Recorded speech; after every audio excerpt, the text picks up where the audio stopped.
And I want to talk a little bit about it because I never hear this discussed really in the media.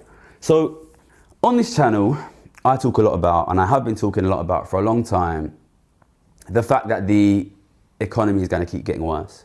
Living standards will keep falling. It will be difficult for you to get financial security, to get good quality housing, to get good quality jobs.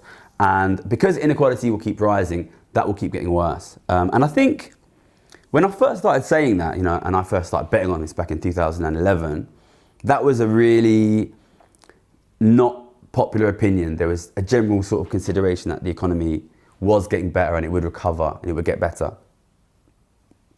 Now, as I say this in the beginning of 2025, I think it's becoming increasingly obvious to people who are watching that that is what is happening. The economy is on a structural downtrend.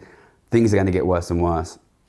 And as that happens, it creates an obvious tension in politics, which is that people do not want to accept a situation where their family gets poorer every generation.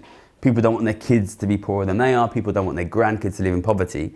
And people demand change in politics. And I think whilst a lot of these kind of old school politicians cling on to this hope that we can keep going the way we're going, it's becoming increasingly obvious to anybody kind of half smart that people are going to increasingly demand some kind of change.